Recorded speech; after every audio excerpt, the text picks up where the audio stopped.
હે ગાઈસ, કેમ છો? તો ઇટ્સ માય ન્યૂ ફાળો વ્લોગ.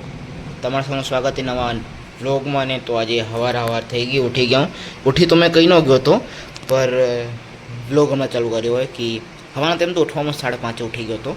એમ તો રોજનું હમણાં ફિલહાલ પર એક અઠવાડિયાથી 5:30 વાગે ઉઠું રહો. અને તો આજે જરાક જો હું કોલેજમાં નીતિનને ઓળખતા હશો, ના ઓળખતા હું તો જે નવા છે એ લોકોને બતાવી દો કોણે. આ જઈશ મળીશ. તો હમણાં આજે 8 વાગ્યાના 8:10, જેમ કે તમે પાછળ ઘડિયાળમાં એ જોવો રહો. તો શું એ કે એને ફીસ ભરવી, એને કીધું કે તું આવી જા. મેં એકલો મેં ત્યાં શું કરું, એને કીધું આવી જા. મેં આજ બસ જવું રહો મેં, અને તમે બાકી બ્લોગ માર્યો. તો હાલ પર કોલેજ આટલું નીકળી ગયો હું, અને નીતિનની બસ આવશે જ એટલે કોલેજ પહોંચીએ અને તમને ત્યારબાદ મળીએ કોલેજે. અને મને આજે ખબર પડી રહી કે ભાઈ એટલા બધા છોરા આવેલા હોય, જો ગાડી ઊભી છે. તો પછી મને યાદ આવ્યું કે ભાઈ ફર્સ્ટ યરવાળા બી ને કયા પછી મોડે યાદ આવી ગયું. ફર્સ્ટ યરવાળા બી ને પછી અલગ અલગ સ્ટ્રીમના એટલે આટલા તો આવે. હવે બસ વેઇટિંગ ફોર નીતિન.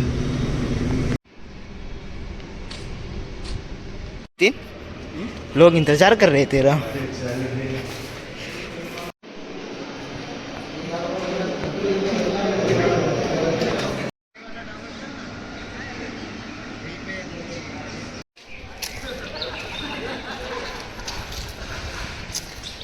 તો હાલ ફિલહાલ પર કોલેજમાં કામ પતી ગયું હોય, અને હવે જઈ રહ્યા આલુપુરી ખાવાનું. નીતિન ગયો આગળ, એટલે હવે આલુપુરી ખાશે ને પછી ઘરે જશું. એટલે એમ તો કાંઈ છે નહીં, એટલે તમને ત્યારબાદ મળ્યું.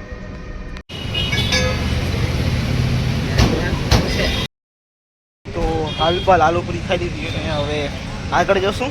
શું કરવું અને શું નહીં બાકી બ્લોગમાં બન્યા રહેજો.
આ કામ બામ થઈ ગયું હોય, અને રાત બી થઈ ગઈ કામ કરતે કરતે. અને આ વ્લોગને રાખી બસ આટલો જ. મેં જસ્ટ જવું રહું પાછળ કામ ચાલુ કરવાનું, અને આ વ્લોગને એટલું જ રાખી થાય રહું એટલું વ્લોગ કરું રહું. ઇન્ટરેસ્ટિંગ બી બનાવવાની કોશિશ કરું રહું. મોટા નથી થતા, પર જે થાય રહે. તો આ વ્લોગને કરું, અને તમને મળું બીજા વ્લોગમાં.